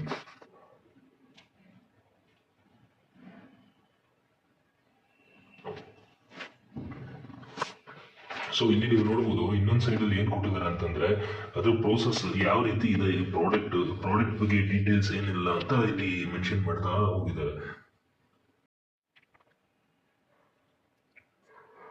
ಸೊ ನಿಮ್ಗೆ ನ್ಯೂಟ್ರಿಷನ್ ಫ್ಯಾಕ್ಟ್ಸ್ ಬಗ್ಗೆ ತಿಳಿಸ್ಕೊಡ್ತೀನಿ ಅಂತ ಹೇಳಿದೆ. ಸೊ ಈ ನ್ಯೂಟ್ರಬಿ ವೇ ಪ್ರೋಟೀನ್ ಅಲ್ಲಿ ನೀವು ನೋಡಬಹುದು serving size 1 heaping scoop 37 gram approximate ಅಂತ ಕೊಟ್ಟಿದ್ದಾರೆ. ಸೊ ನಂಬರ್ ಆಫ್ ಸರ್ವಿಂಗ್ ಅಂದ್ರೆ 27 ಟೈಮ್ಸ್ ನೀವು ಕುಡಿಬಹುದು. ಸೊ ಈ 1 ಈಪಿಂಗ್ ಸ್ಕೂಪ್ ಅಂತ ಏನು ಅಂದ್ರೆ ಈ ಬಾಕ್ಸ್ ಒಳಗಡೆ ಒಂದು ಸ್ಕೂಪ್ ಕೊಟ್ಟಿರ್ತಾರೆ. ಈಗ ನಾರ್ಮಲ್ ಆಗಿ ನಾವು ಮನೆಯಲ್ಲ ಸ್ಪೂನ್ ಯೂಸ್ ಮಾಡ್ತೀವಲ್ಲ, ಅದೇ ರೀತಿ ಈ ಪ್ರೋಟೀನ್ ಪೌಡರ್ ನ ಈಸಿಯಾಗಿ ತಗೊಳ್ಳಿಕ್ಕೆ ಅಂತ ಒಂದು ಸ್ಪೂನ್ ಕೊಟ್ಟಿರ್ತಾರೆ. ಆ ಸ್ಪೂನ್ಗೆ ಈಪಿಂಗ್ ಸ್ಕೂಪ್ ಅಂತ ಹೇಳ್ತಾರೆ, ಅಂದ್ರೆ ಸ್ಕೂಪ್ ಅಂತ ಕರೀತಾರೆ ಅದನ್ನ. ಸಿಂಪಲ್ ಆಗಿ. ಸೊ ಇಲ್ಲಿ ನೀವು ನೋಡ್ಬೋದು 37 ಗ್ರಾಮ್ ಅಂದ್ರೆ ಆ ಸ್ಕೂಪ್ ಅಲ್ಲಿ ಏನಿರುತ್ತೆ ಆ ಸ್ಕೂಪ್ ಸೈಜು 37 ಗ್ರಾಮ್ ಇರುತ್ತೆ. ಆ ಸ್ಕೂಪ್ ಅಲ್ಲಿ ನೀವು ತಗೊಳ್ಳೋಂಥ ಪೌಡರ್ 37 ಗ್ರಾಮ್ ತೂಗುತ್ತೆ, ಅಂದ್ರೆ ವೆಯ್ಟ್ ನಿಮಗೆ ಒಂದು ಸ್ಕೂಪ್ ತಗೊಂಡ್ರೆ 37 ಗ್ರಾಮ್ ಬರುತ್ತೆ. ಸೊ ಈ 37 ಗ್ರಾಮ್ ಪೌಡರ್ನ ನೀವು ತಗೊಳ್ಳೋದ್ರಿಂದ ನಿಮ್ಗೆ ಏನೆಲ್ಲ ಸಿಗ್ತಾ ಇದೆ ಅಂತಂದ್ರೆ ಆಸ್ ಪರ್ ದ ಟೇಬಲ್, ಅಂದ್ರೆ ಈ ಪ್ರಾಡಕ್ಟಿನ ಪ್ರಕಾರ ಅವ್ರು ಹೇಳ್ತಿರುವಂತ ಮುಖ್ಯವಾಗಿ ಎನರ್ಜಿ ಬರುತ್ತೆ 37 ಗ್ರಾಮ್. ನೀವು ನೋಡ್ಬೋದು 2 ಟೇಬಲ್ ಇದೆ, ಒಂದು 37 ಗ್ರಾಮ್ಗೆ ಎಷ್ಟು ಸಿಗುತ್ತೆ ಅಂಡ್ 100 ಗ್ರಾಮ್ಗೆ ಎಷ್ಟಿದೆ ಅಂತ. ಸೊ ಎನರ್ಜಿ ನಿಮಗೆ 142 ಸಿಗ್ತಿದೆ, ಅದೇ 100 ಆದ್ರೆ 384, ಅಂದ್ರೆ ಅದು ಮಲ್ಟಿಪಲ್ ನೀವು ಮಾಡ್ಕೊಬೇಕು, ಕ್ಯಾಲ್ಕುಲೇಟ್ ಮಾಡ್ಕೊಂಡ್ರೆ ಅಷ್ಟು ನಿಮಗೆ ಸಿಗುತ್ತೆ. ನೆಕ್ಸ್ಟ್ ಪ್ರೋಟೀನ್ ನೋಡಿ, ಮುಖ್ಯವಾಗಿರುವಂತದ್ದೇನು 26.5 ಗ್ರಾಮ್ ಪ್ರೋಟೀನ್ ಸಿಗುತ್ತೆ. ಅಂದ್ರೆ ಈ ಒನ್ ಈಪಿಂಗ್ ಸ್ಕೂಪ್ 37 ಗ್ರಾಮ್ ಪ್ರಾಡಕ್ಟ್ ಅಲ್ಲಿ ನಿಮಗೆ 26.51 ಗ್ರಾಮ್ ಪ್ರೋಟೀನ್ ಸಿಗುತ್ತೆ. ನೆಕ್ಸ್ಟ್ ಕಾರ್ಬೋಹೈಡ್ರೇಟ್ಸ್, ಈ ಕಾರ್ಬೋಹೈಡ್ರೇಟ್ಸ್ ಅಲ್ಲಿ ಏನು total sugars, added sugar, natural sugar ಅಂತ, ಡಯಟ್ರಿ ಫೈಬರ್ ಅಂತ ಇದೆ. ಸೊ ನಿಮಗೆ ಅನ್ಸಬಹುದು ಕಾರ್ಬೋಹೈಡ್ರೇಟ್ ಏನು ಇಷ್ಟೊಂದು ತರ ಡಿಫ್ರೆನ್ಸ್ ಇದೆಯಾ ಅಂತ. ಸೊ ಇದರಲ್ಲಿ ಟೋಟಲ್ ಶುಗರ್ ಅಂತಂದ್ರೆ ಕಂಪ್ಲೀಟ್ ಏನೆಲ್ಲ ಶುಗರ್ ಈ ಪ್ರಾಡಕ್ಟ್ ಅಲ್ಲಿ ಇರುತ್ತಲ್ಲ ಅದನ್ನು ಕ್ಯಾಲ್ಕುಲೇಟ್ ಮಾಡಿ ಹಾಕಿರ್ತಾರೆ. ಆಡೆಡ್ ಶುಗರ್ ಅಂದ್ರೆ ಏನಾದ್ರು ಆಡ್ ಮಾಡಿದರೆ ಶುಗರ್ನ ಆಡೆಡ್ ಶುಗರ್ ಅಂತ ಕರೀತಾರೆ. Natural sugar, so natural sugar ಅಂದ್ರೆ ಪ್ರಾಡಕ್ಟ್ ಅಲ್ಲಿರುವಂತ ನ್ಯಾಚುರಲ್ ಸಕ್ಕರೆ ಅಂಶ. ನೆಕ್ಸ್ಟ್ ಡಯಟ್ರಿ ಫೈಬರ್, ಇಷ್ಟು ಸೇರಿ ಕಾರ್ಬೋಹೈಡ್ರೇಟ್ ಅಂತ ಒಂದು ಲೇಬಲ್ ಕೊಡ್ತಾರೆ. ಅದಾದ ನಂತರ ಟೋಟಲ್ ಫ್ಯಾಟ್ ಅಂತ ಇದೆ, ಇದರಲ್ಲಿ 2 ಅಂದ್ರೆ ಸ್ಯಾಚುರೇಟೆಡ್, ಟ್ರಾನ್ಸ್ ಫ್ಯಾಟ್. ಅದಾದ ನಂತರ ಕೊಲೆಸ್ಟ್ರಾಲ್, ಆಮೇಲೆ ಸೋಡಿಯಂ ಇದೆ. ಅಂಡ್ ಎನ್ಸೈಮ್ ಬ್ಲೆಂಡ್, ನಿಮ್ಗೆ ಫ್ರಂಟ್ ಲೇಬಲ್ ನೋಡ್ತಾರಲ್ಲ, ಸೊ ಎನ್ಸೈಮ್ ಬ್ಲೆಂಡ್ ಎಷ್ಟು ಹಾಕಿದ್ರೆ 37 ಗ್ರಾಮ್ ಅಲ್ಲಿ ನಿಮಗೆ 150 mg ಎನ್ಸೈಮ್ ಬ್ಲೆಂಡ್ ಸಿಗ್ತಾ ಇದೆ. ಅದೇ ರೀತಿ ಪ್ರೋಬಯೋಟಿಕ್ ಬ್ಲೆಂಡ್ ಎಷ್ಟು ಸಿಗುತ್ತೆ ನಿಮಗೆ 50 ಬಿಲಿಯನ್ CFU ಸಿಗುತ್ತೆ. ಅಂದ್ರೆ ನಮ್ಮ ಮೈಕ್ರೋ ಆರ್ಗನಿಸಮ್ಸ್ ನ ಬಿಲಿಯನ್ಸ್ ಅಲ್ಲಿ CFU ಯೂನಿಟ್ಸ್ ಅಂದ್ರೆ ಕಾಲನಿ ಫಾರ್ಮಿಂಗ್ ಯೂನಿಟ್ಸ್ ಅಂತ ಕರಿತೀವಿ CFU ಅಂದ್ರೆ. ಸೊ ಇದ್ರ ಮುಖಾಂತರ ಕೊಡ್ತಾರೆ. ನೆಕ್ಸ್ಟ್ ನೀವು ಇನ್ನೊಂದು ಟೇಬಲ್ ನೋಡ್ತಾ ಇದ್ದೀರಾ, ಟಿಪಿಕಲ್ ಅಮೈನೋ ಆಸಿಡ್ ಪ್ರೊಫೈಲ್ ಅಂತ ಕೊಟ್ಟಿದ್ದಾರೆ. ಅಮೈನೋ ಆಸಿಡ್ ಪ್ರೊಫೈಲ್ ಅಂದ್ರೆ this is very very important part. ಅಂದ್ರೆ ಯಾವುದೇ ಪ್ರೋಟೀನ್ ತಗೊಂಡ್ರು ಕೂಡ ಇದು ನಮಗೆ ತುಂಬಾನೇ ಉಪಯೋಗ ಆಗುವಂಥದ್ದು. ಇದರಲ್ಲಿ 2 ಟೈಪ್ ಇರುತ್ತೆ, ಒಂದು ಎಸೆನ್ಷಿಯಲ್ ಅಮೈನೋ ಆಸಿಡ್, ಇನ್ನೊಂದು ನಾನ್ ಎಸೆನ್ಷಿಯಲ್ ಅಮೈನೋ ಆಸಿಡ್ ಅಂತ. ಸೊ ಈ ಅಮೈನೋ ಆಸಿಡ್ ಏನ್ ಮಾಡುತ್ತೆ ಅಂದ್ರೆ, ನೀವು ಫಾರ್ ಎಕ್ಸಾಂಪಲ್ ಈಗ ನೀವು ನಾರ್ಮಲ್ ಆಹಾರ ತಗೊಳ್ತೀರಾ, ಅದರಲ್ಲಿ ನಿಮಗೆ ಕಂಪ್ಲೀಟ್ ಆಗಿ ಅವಶ್ಯಕತೆ ಇರುವಂತಹ ಅಮೈನೋ ಆಸಿಡ್ಗಳು ಸಿಗಲ್ಲ, ಯಾಕೆಂದ್ರೆ ಅದರಲ್ಲಿ ಪರಿಪೂರ್ಣವಾಗಿ ಇರುವುದಿಲ್ಲ. ಅದೇ ಈ ವೇ ಪ್ರೋಟೀನ್ ಅಲ್ಲಿ ತಗೊಂಡ್ರೆ ನಿಮ್ಗೆ amino acid complete profile amino acid complete ಆಗಿರೋ ಎಲ್ಲ ಅಮೈನೋ ಆಸಿಡ್ ಸಿಗುತ್ತೆ. ಒಟ್ಟಾರೆ ನಿಮಗೆ 21 ಅಮೈನೋ ಆಸಿಡ್ಸ್ಗಳು ಇರ್ತವೆ. So this is very helpful, ಅಂದ್ರೆ ನಮ್ಮ ಬಾಡಿ ಮಸಲ್ ಬಿಲ್ಡಿಂಗ್ ಆಗಲಿ ಅಥವಾ ಬಾಡಿ ಬಿಲ್ಡಿಂಗ್ ಆಗಲಿ ತುಂಬಾನೇ ಹೆಲ್ಪ್ಫುಲ್ ಅಂಡ್ ಬೆನಿಫಿಟ್ ಆಗಿರುತ್ತೆ. ಸೊ ಇಲ್ಲಿ ನೆಕ್ಸ್ಟ್ ನೋಡ್ಬೋದು ನೀವು ಇಂಗ್ರೀಡಿಯೆಂಟ್ಸ್, ಅಂದ್ರೆ ಅವ್ರು ಏನೆಲ್ಲ ಇಂಗ್ರೀಡಿಯೆಂಟ್ಸ್ ಯೂಸ್ ಮಾಡಿದ್ದಾರೆ ಈ ಪ್ರಾಡಕ್ಟ್ ಅಲ್ಲಿ ಅಂತಂದ್ರೆ, ಮೊದಲನೇದಾಗಿ ವೇ ಪ್ರೋಟೀನ್ ಕಾನ್ಸಂಟ್ರೇಟ್ ಯೂಸ್ ಮಾಡಿದ್ದಾರೆ. ಸೊ ಇದ್ರ ಮೇನ್ ಕೀ ಇಂಗ್ರೀಡಿಯೆಂಟ್ ಏನು ಅಂದ್ರೆ ವೇ ಪ್ರೋಟೀನ್ ಕಾನ್ಸಂಟ್ರೇಟ್. ನಾನು ನಿಮ್ಗೆ ಮುಂಚೆನೇ ಹೇಳಿದೆ ಈ ಪ್ರೋಟೀನ್ ಪೌಡರ್ಸ್ ಡಿಫ್ರೆಂಟ್ ಟೈಪ್ಸ್ ಅಲ್ಲಿ ಇರುತ್ತೆ ಅಂತ, ಒಂದು ಐಸೋಲೇಟ್ ಒಂದು ಕಾನ್ಸಂಟ್ರೇಟ್. ಸೊ ಈ ಪ್ರಾಡಕ್ಟ್ ಕಾನ್ಸಂಟ್ರೇಟ್ ಆಗಿದೆ. ಸೊ ಇದರಲ್ಲಿ ಏನ್ ಮಾಡಿದೆ ಅಂದ್ರೆ ಅವ್ರು ಯಾವ ತರ ಪ್ರೋಸೆಸ್ ಫಾಲೋ ಮಾಡಿದ್ದಾರೆ, cross flow micro filtered process ಅಲ್ಲಿ ಈ ಪ್ರೋಟೀನ್ ಪೌಡರ್ ತಯಾರಾಗಿರುವಂತದ್ದು. ನೆಕ್ಸ್ಟ್ ನೋಡಿದ್ರೆ ಕೋಕೋ ಪೌಡರ್ ಯಾಕೆ ಅಂದ್ರೆ ಸ್ವೀಟ್ನೆಸ್, ಚಾಕ್ಲೇಟ್ ಫ್ಲೇವರ್ ಇದೆಯಲ್ಲ, ಸೊ ಅದ್ರ ಪರ್ಪಸ್ಗೋಸ್ಕರ ಕೋಕೋ ಪೌಡರ್ ಯೂಸ್ ಮಾಡಿದ್ದಾರೆ. ನೆಕ್ಸ್ಟ್ ಪ್ರೋಡೈಫೈ ಫೈಬರ್ ಫ್ರಕ್ಟೋಲಿಗೋಸ್ಯಾಕ್ರೇಟ್ಸ್ ಅಂತ ಇದೆ, ಅಂದ್ರೆ ಇದು ಡಯಟ್ರಿ ಫೈಬರ್, ಅಂದ್ರೆ ನಮ್ಮ ಬಾಡಿಗೆ ಬೇಕಾದಂತ ಫೈಬರ್ ಅಂಶವನ್ನು ಒದಗಿಸುವಂತ ಇಂಗ್ರೀಡಿಯೆಂಟ್. ನೆಕ್ಸ್ಟ್ ಪ್ರೋಬಯೋಟಿಕ್ ಬ್ಲೆಂಡ್, ಅದೇ ಮೈಕ್ರೋ ಆರ್ಗನಿಸಮ್ ಹೇಳಿದ್ನಲ್ಲ, ಸೊ ಅದು Bacillus lactis, B bifidum, B ಅಂದ್ರೆ ಬ್ಯಾಸಿಲಸ್ ಅದು, ಸೊ ಅದನ್ನ ಶಾರ್ಟ್ ಆಗಿ ಮೈಕ್ರೋಬಯಾಲಜಿ ಟರ್ಮ್ಸ್ ಅಲ್ಲಿ ಡಿಫೈನ್ ಮಾಡಿದ್ದಾರೆ. Next B breve, B longum, L acidophilus, L rhamnosus, L reuteri, L plantarum, casei, brevis, gasseri etcetera. So ಇಷ್ಟು micro organism ಅಂದ್ರೆ probiotic blend organisms ಈ product ಅಲ್ಲಿ ಯೂಸ್ ಮಾಡಿದ್ದಾರೆ. ಅದಾದ ನಂತರ ಡೈಜೆಸ್ಟಿವ್ ಎನ್ಸೈಮ್ ಬ್ಲೆಂಡ್ ಅಮೈಲೇಸ್, ಅಂದ್ರೆ ಅಮೈಲೈಸು, ಪ್ರೋಟೀಸ್, ಲ್ಯಾಕ್ಟೀಸ್, ಲೈಪಿಸ್, ಸೆಲ್ಯುಲೈಸ್ and Maang fruit. So Maang fruit ಏನ್ ಮಾಡುತ್ತೆ, ನ್ಯಾಚುರಲ್ ಸ್ವೀಟ್ನೆಸ್ ಕೊಡುತ್ತೆ. ಈ ಎನ್ಸೈಮ್ಸ್ ಬ್ಲೆಂಡ್ ಯಾಕೆ ಯೂಸ್ ಮಾಡಿದ್ರೆ ಅಂದ್ರೆ ಅಲ್ಟ್ರಾ ಫಾಸ್ಟ್ ಡೈಜೆಷನ್ ಅಂತ ಹೇಳಿದ್ವಿ ಅಲ್ವಾ, ಸೊ ಅದು ಪರ್ಪಸ್ಗೋಸ್ಕರ. ಸೊ ನಿಮಗೆ ಮುಂಚೆ ಫಸ್ಟ್ ನಾನು ಇನಿಷಿಯಲ್ ವಿಡಿಯೋ ಸ್ಟಾರ್ಟ್ ಮಾಡಿದಾಗ ಹೇಳಿದ್ದೆ, ಏನಂತ ಹೇಳಿದ್ದೆ, ನಮ್ಮ ಬಾಯಲ್ಲಿ ಯಾವುದೇ ಕಾರಣಕ್ಕೂ ಜೀರ್ಣ ಆಗಲ್ಲ ಪ್ರೋಟೀನ್ ಅಂತ. ಅದು ಯಾಕೆ ಅಂತಂದ್ರೆ ನಿಮಗೆ ಇವಾಗ ತಿಳಿಸ್ಕೊಡ್ತೀನಿ ನೋಡಿ, ಒಂದು ಕ್ಲಾರಿಟಿ ಕೊಡ್ತೀನಿ, ನಿಮಗೆ ಕನ್ಫ್ಯೂಸ್ ಆಗ್ಬೋದು. ಮುಖ್ಯವಾಗಿ ಏನಾಗುತ್ತೆ ಅಂದ್ರೆ ಈ ಅಮೈಲೇಸ್ ಎನ್ಸೈಮ್ ಅಂತ ಇಲ್ಲಿ ಏನಕ್ಕೆ ಕೊಟ್ಟಿದಾರಲ್ಲ, ಈ ಅಮೈಲೇಸ್ ಎನ್ಸೈಮ್ ಅನ್ನೋತಕ್ಕಂಥದ್ದು ನಮ್ಮ ಬಾಯಲ್ಲಿ ಉತ್ಪಾದನೆ ಆಗುವಂಥದ್ದು. ಅಂದ್ರೆ ನಮ್ಮ ಎಂಜುಲು ಅಥವಾ ನಮ್ಮ ಬಾಯಲ್ಲಿ ಬರುವಂತ ಸಲೈವ ಅಂತ ಏನ್ ಕರಿತೀವಿ, ಅದನ್ನ ಅಮೈಲೇಸ್ ಎನ್ಸೈಮ್, ಅದು ಸಲೈವರಿ ಅಮೈಲೇಸ್. ಯಾಕಂದ್ರೆ ಅದು ನಮ್ಮ ಸಲೈವರಿ ಡಕ್ಟ್ ಗ್ಲ್ಯಾಂಡ್ಸ್ ಇಂದ ಜನರೇಟ್ ಆಗುವಂಥದ್ದು, ಅಂದ್ರೆ ಉತ್ಪಾದನೆ ಆಗುವಂಥದ್ದು ಬಾಯಲ್ಲಿ. ಇದು ಏನ್ ಮಾಡುತ್ತೆ ಅಂದ್ರೆ ನಾವು ತಿನ್ನುವಂತ ಪದಾರ್ಥಗಳು, ಅಂದ್ರೆ ಫಾರ್ ಎಕ್ಸಾಂಪಲ್ ಈಗ ರೈಸ್ ತಿಂತೀವಿ, ರೈಸ್ ನ ಜೀರ್ಣ ಮಾಡ್ಕೋಬೇಕು ಅಂದ್ರೆ ನಾವು ಯಾಕೆ ಅಗದು ತಿಂತೀವಿ ರೈಸ್ನ, ಅದು ಆ ನಂತರ ನುಂಗ್ಕೊಳ್ತೀವಿ ಅಂದ್ರೆ ನಮ್ಮ ಬಾಯಲ್ಲಿರುವಂತ ಸಲೈವ ಎನ್ಸೈಮ್ ಏನಿದೆ ಕಂಪ್ಲೀಟ್ ಕಾರ್ಬೋಹೈಡ್ರೇಟ್ಸ್ ನ ಡೈಜೆಸ್ಟ್ ಮಾಡೋ ಕೆಪಾಸಿಟಿ ಇರೋದು ಸಲೈವ ಎನ್ಸೈಮಿಗೆ ಮಾತ್ರ, ಅಂದ್ರೆ ಅಮೈಲೇಸ್ ಎನ್ಸೈಮಿಗೆ ಮಾತ್ರ. ಸೊ ನಾವು ಅಗಿದಿರ ಚೆನ್ನಾಗಿ ಅಗ್ದು ಅನ್ನನ ನುಂಗ್ಲಿಲ್ಲ ಅಂದ್ರೆ ಹಾಗೆ ತಗೊಂಡ್ರೆ ಏನಾಗುತ್ತೆ, ಅದು ಜೀರ್ಣ ಆಗಲ್ಲ. ಯಾಕಂದ್ರೆ ಹೊಟ್ಟೆ ಒಳಗಡೆ ಅಮೈಲೇಸ್ ಎನ್ಸೈಮ್ ಇರಲ್ಲ. ಸೊ ಕಾರ್ಬೋಹೈಡ್ರೇಟ್ ಬ್ರೇಕ್ ಡೌನ್ ಆಗಕ್ಕಾಗಲ್ಲ. ಸೊ ಕಾರ್ಬೋಹೈಡ್ರೇಟ್ ಬ್ರೇಕ್ ಡೌನ್ ಆಗಬೇಕು ಅಂದ್ರೆ ಮುಖ್ಯವಾಗಿ ಬೇಕಿರುವಂತದ್ದು ಅಮೈಲೇಸ್ ಎನ್ಸೈಮ್. ಸೊ ಇದು ನಮ್ಮ ಬಾಯಲ್ಲಿ ಕಾರ್ಬೋಹೈಡ್ರೇಟ್ಸ್ ಜೀರ್ಣ ಆಗಿ ನಮ್ಮ ಬಾಡಿ ಹೊಟ್ಟೆ ಒಳಗಡೆ ಹೋದ ನಂತರ ಅಬ್ಸರ್ವ್ ಆಗುತ್ತೆ. ಅದೇ ರೀತಿ ಪ್ರೋಟೀನ್ ಯಾಕೆ ನಮ್ಮ ಬಾಯಲ್ಲಿ ಜೀರ್ಣ ಆಗಲ್ಲ ಅಥವಾ ಡೈಜೆಸ್ಟ್ ಆಗಲ್ಲ ಅಂದ್ರೆ because of the absence of protease enzyme. ಅಂದ್ರೆ ಪ್ರೋಟೀನ್ ಜೀರ್ಣ ಆಗಬೇಕು ಅಂದ್ರೆ ಪ್ರೋಟೀಸ್ ಎನ್ಸೈಮ್ ಬೇಕು. ಇಲ್ಲಿ ನೀವು ನೋಡ್ತಾ ಇದ್ರೆ ಪ್ರೋಟೀಸ್ ಅಂತ ಕೊಟ್ಟಿದ್ದಾರೆ. ಈ ಪ್ರೋಟೀಸ್ ಎನ್ಸೈಮ್ ಎಲ್ಲಿರುತ್ತೆ ಅಂದ್ರೆ ನಮ್ಮ ಇಂಟೆಸ್ಟೈನ್ ಅಲ್ಲಿ ಇರುತ್ತೆ. ನಮ್ಮ small intestine and large intestine ಅಂತ ಏನು ಎರಡು ಡಿಫ್ರೆಂಟ್ ಇಂಟೆಸ್ಟೈನ್ಸ್ ಇದಾವೆ, ಅದ್ರ ಒಳಗಡೆ ಪ್ರೋಟೀಸ್ ಎನ್ಸೈಮ್ ಜನರೇಟ್ ಆಗುತ್ತೆ. ಸೊ ಈ ಪ್ರೋಟೀನ್ ಫುಡ್ ನಾವ್ ಏನೇ ತಗೊಂಡ್ರು ಕೂಡ ನಮ್ಮ ಬಾಯಲ್ಲಿ, ಫಾರ್ ಎಕ್ಸಾಂಪಲ್ ಈಗ ನಾವು ಮೊಟ್ಟೆ ತಗೊಳ್ತೀವಿ ಅನ್ಕೊಳ್ಳಿ, ಮೊಟ್ಟೆ ನಾವು ಬಾಯಲ್ಲಿ ಆಗದು ತಿಂದ್ರು ನುಂಗಿದ್ರು ಕೂಡ ನಮ್ಮ ಬಾಯಲ್ಲಿ ಅದು ಜೀರ್ಣ ಮಾಡ್ಕೊಳ್ಳೋ ಶಕ್ತಿ ಇರಲ್ಲ. ಅದು ಹೊಟ್ಟೆ ಒಳಗೆ ಹೋಗಿ ಹೊಟ್ಟೆಯಿಂದ ನಮ್ಮ ಕರುಳುಗಳಿಗೆ ಹೋದ ನಂತರ ಅಲ್ಲಿ ಜೀರ್ಣಕ್ರಿಯೆ ಪ್ರಾರಂಭ ಆಗುತ್ತೆ. ಸೊ ಇದು ಡಿಫ್ರೆಂಟ್. ಇನ್ನೊಂದೇನಂದ್ರೆ ಫ್ಯಾಟು ಕೂಡ ಅಷ್ಟೇ. ನಾವು ಎಷ್ಟೇ ಫ್ಯಾಟ್ ಪದಾರ್ಥ, ನಾವು ಎಣ್ಣೆ ಪದಾರ್ಥ, ತುಪ್ಪ ಪದಾರ್ಥ ಇಲ್ಲ ಬೆಣ್ಣೆ ನಾವು ಬಾಯಲ್ಲಿ ಅಗ್ದು ತಿಂದ್ರು ಕೂಡ ಬಾಯಲ್ಲಿ ಅದು ಕರಗೋ ಶಕ್ತಿ ಇರಲ್ಲ. ಅದು ನಮ್ಮ ದೇಹದೊಳಗಡೆ ಹೋಗಿ ಹೊಟ್ಟೆಯಲ್ಲಿ ಹೋಗಿ ನಮ್ಮ ಲಿವರ್ ಇಂದ ಲೈಪೇಸ್ ಎನ್ಸೈಮ್ ಜನರೇಟ್ ಆಗುತ್ತೆ. ಅಂದ್ರೆ ಲಿವರ್ ಇಂದ ಬೈಲ್ ಎನ್ಸೈಮ್ ಅಂದ್ರೆ ಬೈಲ್ ಡಕ್ಟ್ ಏನಿರುತ್ತೆ ಅದು ಜನರೇಟ್ ಮಾಡುವಂತ ಎನ್ಸೈಮ್ ಅಂದ್ರೆ ಉತ್ಪಾದನೆ ಆಗುತ್ತೆ. ಅದ್ರ ಮುಖೇನ ನಮ್ಮ ಫ್ಯಾಟ್ ಕಂಟೆಂಟ್ ಜೀರ್ಣ ಆಗುತ್ತೆ. ಸೊ ಇವ್ರು ಈ ಬ್ಲೆಂಡ್ ಅಲ್ಲಿ ಏನೆಲ್ಲ ಯೂಸ್ ಮಾಡಿದ್ದಾರೆ ಅಂದ್ರೆ ಅಮೈಲೇಸು, ಪ್ರೋಟೀಸು, ಲ್ಯಾಕ್ಟೇಸು, ಲೈಪೇಸು, ಸೆಲ್ಯುಲೇಸು ಏನೆಲ್ಲ ಅವಶ್ಯಕತೆ ಇದೆ ಜೀರ್ಣ ಆಗೋದಕ್ಕೆ. ಸೊ ಅದಕ್ಕೆ ಅವರು ಅಲ್ಟ್ರಾ ಫಾಸ್ಟ್ ಅಂತ ಕರೀತಿದ್ದಾರೆ. ನೆಕ್ಸ್ಟ್ ನೋಡ್ಬೋದು, ಕಂಟೈನ್ಸ್ ನ್ಯಾಚುರಲ್ ಅಕರಿಂಗ್ ಶುಗರ್ ಅಂದ್ರೆ ಮಾಂಗ್ ಫ್ರೂಟ್. ಈ ಮಾಂಗ್ ಫ್ರೂಟ್ ಏನ್ ಯೂಸ್ ಮಾಡಿದಾರಲ್ಲ ಅದು ಸ್ವೀಟ್ನೆಸ್ ಅಂದ್ರೆ ನ್ಯಾಚುರಲ್ ಸಕ್ಕರೆ ಅಂಶವನ್ನ ಇದು ಕೊಡ್ತಾ ಇದೆ. ನೆಕ್ಸ್ಟ್ ಸ್ಟೋರೇಜ್, ಯಾವ ರೀತಿ ಪ್ರಾಡಕ್ಟ್ ನ ಸ್ಟೋರ್ ಮಾಡಬೇಕು ಅಂತ ಹೇಳ್ತಿದ್ದಾರೆ ನೋಡಿ.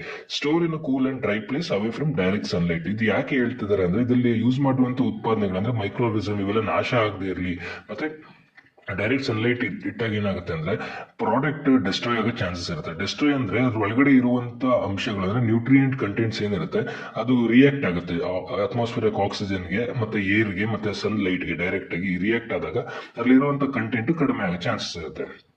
ನೆಕ್ಸ್ಟ್ ನೋಡಿದ್ರೆ ಅಲರ್ಜನ್ ಇನ್ಫಾರ್ಮೇಶನ್ ಅಂತ ಕೊಟ್ಟಿದ್ದಾರೆ. ಇದು ಏನು, contains milk and contains soya. So this is an very important aspect. ಅಂದ್ರೆ ಈಗ ಫಾರ್ ಎಕ್ಸಾಂಪಲ್ ಕೆಲವರು ಹಾಲು ಕುಡಿಯೋದಿಲ್ಲ, ಯಾಕೆಂದ್ರೆ ಅವ್ರಿಗೆ ಹಾಲು ಕುಡಿದ್ರೆ ಜೀರ್ಣ ಆಗಲ್ಲ, ಕಷ್ಟ ಇರುತ್ತೆ. ಸೊ ಅದೊಂದು ಅಲರ್ಜನ್. ಅದನ್ನ ನಾವು ಲ್ಯಾಕ್ಟೋಸ್ ಇಂಟಾಲರೆಂಟ್ ಅಂತ ಕರಿತೀವಿ ನಮ್ಮ ನ್ಯೂಟ್ರಿಷನಲ್ ಲ್ಯಾಂಗ್ವೇಜ್ ಅಲ್ಲಿ. ಸೊ ಇವರು ಅದನ್ನ ಮೆನ್ಷನ್ ಮಾಡಿದ್ರೆ ಯಾಕೆ, ಇನ್ ಕೇಸ್ ನೀವು ಹಾಲು ಕುಡಿದಿರುವಂತ ವ್ಯಕ್ತಿ ಆಗಿದ್ರೆ ಇದನ್ನ ತಗೊಳ್ಳೋ ಮುಂಚೆ ನಿಮಗೆ ಗೊತ್ತಾಗ್ಲಿ ಇದರಲ್ಲಿ ಹಾಲಿನ ಅಂಶ ಇದೆ ಅನ್ನೋದಕ್ಕೋಸ್ಕರ ಕೊಟ್ಟಿದ್ದಾರೆ. ಮತ್ತೆ ಸೋಯಾ ಅಂಶ ಕೂಡ ಇದೆ ಅಂತ ಕೊಟ್ಟಿದ್ದಾರೆ. ನೆಕ್ಸ್ಟ್ ನೋಡ್ಬೋದು, all values under nutrition facts are approximate. RDA values per serving established as per food safety standards labelling and display regulation 2020. ಅಂದ್ರೆ ಈ RDA ಅನ್ನುವಂಥದ್ದು ರಿಕ್ವೈರ್ಡ್ ಡೈಲಿ ಅಲೋವೆನ್ಸ್ ಅಂದ್ರೆ ನಮ್ಮ ಬಾಡಿಗೆ ಬೇಕಾಗಿರುವಂತಹ ಅಂಶವನ್ನು ಸಂಪೂರ್ಣವಾಗಿ ನಮ್ಮ FSSAI ಅವರು ಏನ್ ಹೇಳ್ತಿದ್ದಾರೆ ಅದ್ರ ಪ್ರಕಾರ ಇದು ಪ್ರಾಡಕ್ಟ್ ಅನ್ನ ತಯಾರಿಸಿದ್ದಾರೆ. ICMR ಪ್ರಕಾರ ಮಾಡರೇಟ್ ವರ್ಕ್ ಯಾರು ಮಾಡ್ತಾರೆ ಅವರಿಗೆ ಉಪಯೋಗ ಆಗುತ್ತೆ ಅಂತ ಕೊಟ್ಟಿದ್ದಾರೆ. Contains no doping ingredients as per ವಾಡಾ ಅಂಡ್ ನಾಡಾ ಲಿಸ್ಟ್. ಅಂದ್ರೆ ಇದರಲ್ಲಿ ಯಾವುದೇ ರೀತಿ ಡೋಪಿಂಗ್ ಇಂಗ್ರೀಡಿಯೆಂಟ್ಸ್ ಅಂದ್ರೆ ಈ ಡ್ರಗ್ಸ್ ಪದಾರ್ಥಗಳಾಗಲಿ ಇಲ್ಲ ಸ್ಟೀರಾಯ್ಡ್ಸ್ ಆಗಲಿ ಏನು ಯೂಸ್ ಮಾಡಿಲ್ಲ. This is free of all type of doping ingredients ಅಂತ ಕ್ಲೇಮ್ ಮಾಡ್ತಿದ್ದಾರೆ.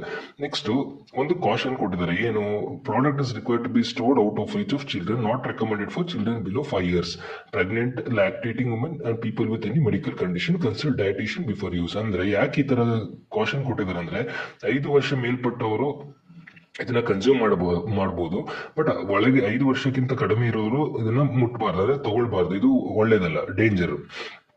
ನೆಕ್ಸ್ಟ್ ಪ್ರೆಗ್ನೆಂಟ್ ಯಾರು ಇರ್ತಾರೆ, ಲ್ಯಾಕ್ಟೇಟಿಂಗ್ ವುಮೆನ್ ಯಾರು ಇರ್ತಾರೆ, ಮತ್ತೆ ಏನಾದ್ರು ಮೆಡಿಕಲ್ ಕಂಡೀಷನ್ ಇದ್ರೆ ಅಂತವರು ಇದನ್ನ ತಗೊಳ್ಳೋ ಮುಂಚೆ ಒಂದ್ಸಲ ಡಯಟಿಷಿಯನ್ ಕನ್ಸಲ್ಟ್ ಮಾಡ್ಬೇಕು. ಅವರು ಎಷ್ಟು ನಿಮಗೆ ಪ್ರೋಟೀನ್ ಬೇಕು, ಇದು ತಗೋಬಹುದಾ ಬೇಡವಾ ಅಂತ ಅವರು ಡಿಸೈಡ್ ಮಾಡಿ ನಿಮಗೆ ಹೇಳ್ತಾರೆ. ಸೊ ಇಲ್ಲಿ ನೆಕ್ಸ್ಟ್ ಡಿಸ್ಕ್ಲೇಮರ್ ಕೊಟ್ಟಿದ್ದಾರೆ, ಅದ್ರ ಬಗ್ಗೆ ನಿಮ್ಗೆ ಏನು ಹೇಳಕ್ ಹೋಗಲ್ಲ, ಬಟ್ ಆದ್ರೂ ಒಂದು ಚಿಕ್ಕದಾಗಿ ಹೇಳ್ತೀನಿ. ಏನಂದ್ರೆ ಅವ್ರು ಏನ್ ಕ್ಲೇಮ್ ಮಾಡ್ತಿದ್ದಾರೆ, not are intent to diagnose, treat, cure any disease. ಇದು ಕಾಮನ್. ಅಂದ್ರೆ ಈ ಪ್ರೋಟೀನ್ ಪೌಡರ್ ತಗೊಳ್ಳೋದ್ರಿಂದ ನಿಮ್ಗೆ ಯಾವುದೇ ರೀತಿ ಕಾಯಿಲೆಗಳಾಗ್ಲಿ ಅಥವಾ ಏನೋ ಕ್ಯೂರ್ ಮಾಡಲ್ಲ ಇದು ಅಂತ ಅವ್ರು ಕ್ಲೇಮ್ ಮಾಡ್ತಿದ್ದಾರೆ. ನೆಕ್ಸ್ಟ್ ಮೇನ್ ಇಂಪಾರ್ಟೆಂಟ್ ನೀವು ನೋಡ್ಬೇಕಾಗಿರೋದು ಎನಿ ಫುಡ್ ಪ್ರಾಡಕ್ಟ್ ಅಲ್ಲಿ ಈ ಒಂದು ವೈಟ್ ಬಾಕ್ಸ್ ಏನ್ ಕಾಣ್ತಿದೆಯಲ್ಲ ಇದನ್ನ, ಸೊ ಇದ್ರಲ್ಲಿ ನೀವು ನೋಡಬಹುದು ಬ್ಯಾಚ್ ನಂಬರ್ ಅಂತ ಕೊಟ್ಟಿದ್ದಾರೆ, ಅಂದ್ರೆ 006 NBADC. ಸೊ ಯಾವುದೇ ಫುಡ್ ಪ್ರಾಡಕ್ಟ್ ತಯಾರಾದ್ರೂ ಕೂಡ ಅದು ಮಾರ್ಕೆಟಿಗೆ ಬರೋ ಮುಂಚೆ ಒಂದು ಪರ್ಟಿಕ್ಯುಲರ್ ಬ್ಯಾಚ್ ನಂಬರ್ ಅಂತ ಕೊಡ್ತಾರೆ. ಅದು ಯಾಕೆ ಕೊಡ್ತಾರೆ ಅಂತಂದ್ರೆ ಇನ್ ಕೇಸ್ ಏನಾದ್ರು ಪ್ರಾಡಕ್ಟ್ ಏನಾದ್ರು ಪ್ರಾಬ್ಲಮ್ ಆಯ್ತು, ಇಲ್ಲ ಏನಾದ್ರು ಕಂಟಾಮಿನೇಟ್ ಆಗಿತ್ತು ಅಂದ್ರೆ ಇಮಿಡಿಯೇಟ್ ರೀಕಾಲ್ ಮಾಡಕ್ಕೆ ಈಸಿ. ರೀಕಾಲ್ ಅಂತಂದ್ರೆ ಪ್ರಾಡಕ್ಟ್ ನ ವಾಪಸ್ ಮಾರ್ಕೆಟ್ ಇಂದ ಅವರು ಮ್ಯಾನುಫ್ಯಾಕ್ಚರ್ ಆಗಿರೋ ಸೈಟ್ಗೆ ತಗೊಳ್ಳೋ ಪರ್ಪಸ್ಗೋಸ್ಕರ ಅಂಡ್ ರೆಫರೆನ್ಸ್ಗೋಸ್ಕರ ಇದನ್ನ ಮಾಡ್ತಾರೆ. ನೆಕ್ಸ್ಟ್ ಡೇಟ್ ಆಫ್ ಮ್ಯಾನುಫ್ಯಾಕ್ಚರ್ ಯಾವಾಗ, ಇದು 6ನೇ ತಿಂಗಳು 2025 ತಯಾರಾಗಿದೆ. ಎಕ್ಸ್ಪೈರ್ ಯಾವಾಗ ಆಗುತ್ತೆ? 11ನೇ ತಿಂಗಳು 2026, ಅಂದ್ರೆ ಈ ವರ್ಷ ನವೆಂಬರ್ ಅಲ್ಲಿ ಎಕ್ಸ್ಪೈರ್ ಆಗುತ್ತೆ. ಅಂಡ್ MRP ಎಷ್ಟಿದೆ ನೋಡಿ, 4299 ರೂಪಾಯಿ. This is very costly. ಯಾಕೆ ಅಂತಂದ್ರೆ ವೇ ಪ್ರೋಟೀನ್ ಅನ್ನತಕ್ಕಂಥದ್ದೇ ಆ ಪದಾರ್ಥ, ವೇ ಪ್ರೋಟೀನ್ ಅನ್ನೋ ಇಂಗ್ರೀಡಿಯೆಂಟ್ ಇದೆಯಲ್ಲ, ಅದೇ ವೆರಿ ವೆರಿ ಕಾಸ್ಟ್ಲಿ. ಸೊ ಆ ಪರ್ಪಸ್ಗೋಸ್ಕರ ಕಾಸ್ಟ್ ವೆರಿ ಹೈ ಆಗಿರುತ್ತೆ. ಹಂಗಾಗಿ ಈ 1 kg ಪೌಡರ್ ನಿಮಗೆ 4299 ರೂಪಾಯಿ ಆಗುತ್ತೆ. ಅದೇ ರೀತಿ ಈ ಪ್ರಾಡಕ್ಟ್ ಬಗ್ಗೆ ಇನ್ನೂ ಎಕ್ಸ್ಟ್ರಾ ಡೀಟೇಲ್ಸ್ ನೋಡಿ. ಈ ಕಂಟ್ರಿ ಆಫ್ ಒರಿಜಿನ್ ಅಂದ್ರೆ ಇದು ಎಲ್ಲಿ ತಯಾರಾಗಿರೋದು ಅಂದ್ರೆ ಇಂಡಿಯಾದಲ್ಲಿ. ಇಂಪೋರ್ಟೆಡ್ ವೇ ಅಂದ್ರೆ ಇದು ಫಾರಿನ್ ಇಂದ ತರಿಸ್ಕೊಂಡಿರುವಂತ whey product. It's a vegetarian, green logo ಇದೆ. ನಾಟ್ ಫಾರ್ ಮೆಡಿಕಲ್ ಯೂಸ್, ಇದು ಮೆಡಿಕಲ್ ಪರ್ಪಸ್ಗೆ ಅಲ್ಲ. ನೆಟ್ ವೆಯ್ಟ್ ಕೊಟ್ಟಿದ್ದಾರೆ, ಸ್ಕೂಪ್ ಇನ್ಸೈಡ್ ಇದೆ ಅಂತ ಕೊಟ್ಟಿದ್ದಾರೆ. ಮ್ಯಾನುಫ್ಯಾಕ್ಚರ್ಡ್ ಬೈ, ಯಾರು ಇದನ್ನ ತಯಾರಿಸಿದ್ದಾರೆ ಅವರ ಕಂಪ್ಲೀಟ್ ಕಂಪನಿ ಡೀಟೇಲ್ಸ್, ಅಡ್ರೆಸ್ ಕೊಟ್ಟಿದ್ದಾರೆ. ಲೈಸೆನ್ಸ್ ನಂಬರ್ ಇದೆ ನೋಡಿ, as per FSSAI licence number ಇರಬೇಕು, ಅದು ಇದೆ. ನೆಕ್ಸ್ಟ್ ಮಾರ್ಕೆಟೆಡ್ ಬೈ ಅಂದ್ರೆ ಯಾರು ಇದನ್ನ ಮಾರ್ಕೆಟ್ ಮಾಡ್ತಿದ್ದಾರೆ, ನ್ಯೂಟ್ರಾಬೆ ರಿಟೇಲ್ ಪ್ರೈವೇಟ್ ಲಿಮಿಟೆಡ್. ಸೊ ನೀವು ಫ್ರಂಟ್ ಪ್ರಾಡಕ್ಟ್ ಮೇಲೆ ನೋಡಿದ್ರಲ್ಲ ನ್ಯೂಟ್ರಾಬೆ, ಸೊ ಮ್ಯಾನುಫ್ಯಾಕ್ಚರ್ ಮಾಡೋದು ಒಂದು ಥರ್ಡ್ ಪಾರ್ಟಿ ಆಗಿರ್ತಾರೆ, ಮಾರ್ಕೆಟ್ ಮಾಡೋದು ಇನ್ನೊಬ್ರು ಆಗಿರ್ತಾರೆ. ಸೊ ಹಂಗಾಗಿ ಯಾರು ಮಾರ್ಕೆಟ್ ಮಾಡ್ತಾರಲ್ಲ ಅವರು ಬ್ರ್ಯಾಂಡ್ ಹೆಸರನ್ನ ಇಟ್ಕೊಂಡು ಅವ್ರು ಮಾರ್ಕೆಟ್ ಮಾಡ್ತಿದ್ದಾರೆ. ನೆಕ್ಸ್ಟ್ ಅಲ್ಲಿ ಕಾಂಟ್ಯಾಕ್ಟ್ ID ಅಂದ್ರೆ ಒಂದು ಕಾಂಟ್ಯಾಕ್ಟ್ ನಂಬರ್ ಕೊಟ್ಟಿದ್ದಾರೆ, ಮೇಲ್ ID ಕೊಟ್ಟಿದ್ದಾರೆ. ನಿಮ್ಗೆ ಏನಾದ್ರು ಕನ್ಸರ್ನ್ ಕ್ವೈರೀಸ್ ಇದ್ರೆ ನೀವು ಕಾಂಟ್ಯಾಕ್ಟ್ ಮಾಡಬಹುದು ಕಸ್ಟಮರ್ ಕೇರಿಗೆ. ಅದ್ರ ಕೆಳಗಡೆ ನೋಡಿದ್ರೆ ಸ್ಕ್ಯಾನ್ ಮೀ ಅಂತ ಕೊಟ್ಟಿದ್ದಾರೆ. ಸ್ಕ್ಯಾನ್ ಮೀ ಅಂತ ಅನ್ನೋದು ಒಂದು QR ಕೋಡ್. ಅದು ನೀವು ಸ್ಕ್ಯಾನ್ ಮಾಡಿದ್ರೆ ಕಂಪ್ಲೀಟ್ ಡೀಟೇಲ್ಸ್ ನಿಮಗೆ ಈ QR ಕೋಡ್ ಮುಖೇನ ಎಲ್ಲ ತಿಳಿಸುತ್ತೆ, ಗೊತ್ತಾಗುತ್ತೆ. ಜೊತೆಗೆ ಇನ್ಸ್ಟಾಗ್ರಾಮ್ ಅಂಡ್ ಯೂಟ್ಯೂಬ್ ಲಿಂಕ್ ಕೂಡ ಅವರು ಕೊಟ್ಟಿದ್ದಾರೆ. ಅಂಡ್ ಬಾರ್ ಕೋಡ್ ಕೂಡ ಕೊಟ್ಟಿದ್ದಾರೆ. FSSAI ಲೈಸೆನ್ಸ್ ನಂಬರ್ ಕೂಡ ಇಲ್ಲಿ ಮೆನ್ಷನ್ ಮಾಡ್ತಿದ್ದಾರೆ.